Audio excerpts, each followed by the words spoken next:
Fox 10 News. Tonight, Fox 10 investigates, and the spotlight is on a 1993 cold case. A young mother shot and killed in her Sedona home after a domestic dispute. Nearly 30 years later, there's still no arrest. Investigators say they only have one side to the story. Fox 10 investigative reporter Justin Lum digs in. Stephanie Wasilishin's case file says a heated argument rapidly turned into a deadly shooting. But to this day, investigators can't seem to prove who exactly pulled the trigger. Was it Stephanie or her then boyfriend? Was this an accident, suicide, or murder? The evidence on the table, or lack thereof, keeps this case frozen in time.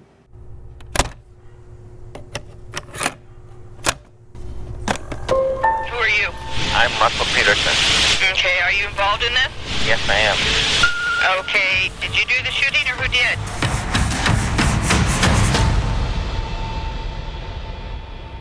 I remember her as just funny. She liked to kid around a lot. She loved her kids. Wendy Wasilishin has never stopped missing her big sister. It's surreal for her to visit the home where 32-year-old Stephanie Wasilishin lived in the early 90s. Pretty hard to take in. I just miss her so much. Surrounded by lush trees and the red rocks of Sedona, a comfy 2-bedroom house on Coffee Pot Drive, Stephanie worked as a pastry chef at Pietro's restaurant, where her longtime boyfriend was a chef, 31-year-old Russell Peterson. Together they raised a family, their 3-year-old Christina and 10-year-old Nikki from Stephanie's previous relationship.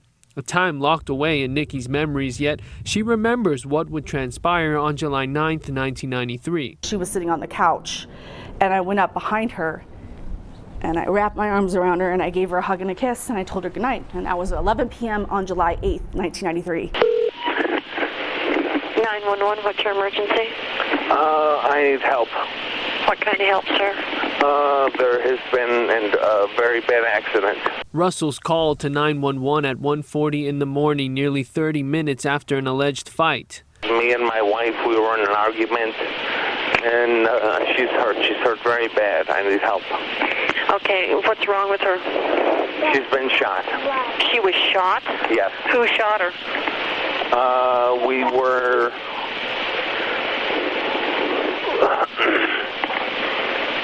I don't know who. You don't know who shot her? She might have shot herself. Inside the couple's bedroom, Stephanie laid on the floor lifeless. Mr. Peterson, where is she shot? For me? It looks like she's been shot in the neck or the chest. Nikki was asleep when officers arrived minutes later. All I remember is a flashlight, and I was scared, and I started screaming. Later that morning, Russell was interviewed for the first time. He said he returned home from work after 11 that night, took a shower, and shared a bottle of wine with Stephanie on the couch. The conversation in the living room evolved when Stephanie said she'd been on the phone earlier with Nikki's father, her ex. The mood became confrontational when they discussed Russell's upcoming trip to New York for a 2-week culinary training. She goes into the bedroom, and she comes back out. She has the gun in her hand, and she cocks it back. And she goes, Russell, I'm going to shoot you. And I put my hands up and I said, Steph, what are we talking about here? The gun was a Ruger Red Hawk .44 Magnum revolver. According to the police report, Russell claimed Stephanie shot at him but missed before he followed her into their bedroom for that final shot. Where was the gun when it went off in relationship to you and her? Waist high, head high, in between you? Were you close together, far apart? No, we were not far apart. We were close together.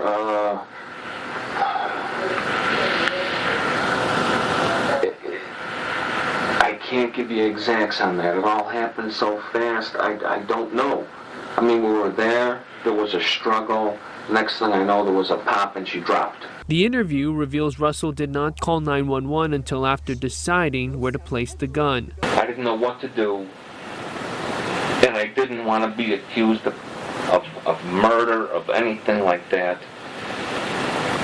I picked up the gun, I put it in the holster, I put it back in the closet. I brought it back down, and I said, No, I mean, that's stupid. I mean, it's happened. There's nothing that you can do about it at this point. And I set it back on the ground, and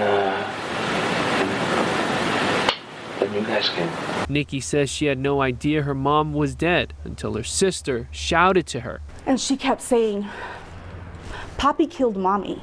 Poppy killed Mommy." And she kept repeating it. Police say the 3-year-old admitted that although she saw her mother on the floor, she did not witness the shooting. But who actually pulled the trigger during this heated struggle?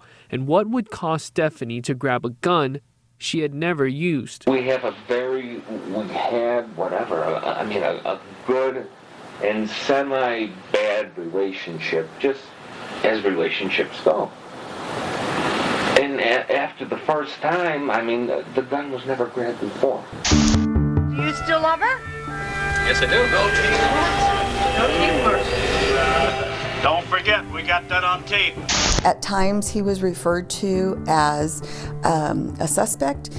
In other reports, he was referred to as an investigative lead. Sergeant Laura Leon is now on the case looking for new information and hoping to speak to Russell almost 30 years later.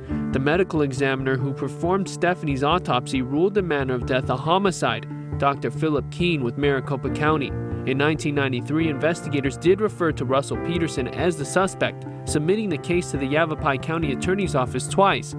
Prosecutors declined to file charges due to insufficient evidence. It's only, of course, Russell's side of what happened that night that we have, which makes it so difficult. Would she ever first threaten to kill him and then kill herself with her 2 kids in the house? No. She loved her kids. She was a perfect mom. The million-dollar question, did she commit suicide, or did Mr. Peterson, participate in, her dying that night? We've reached out to Russell Peterson multiple times, just like Sedona PD. We even visited his Phoenix home. He wasn't there, but he has our information.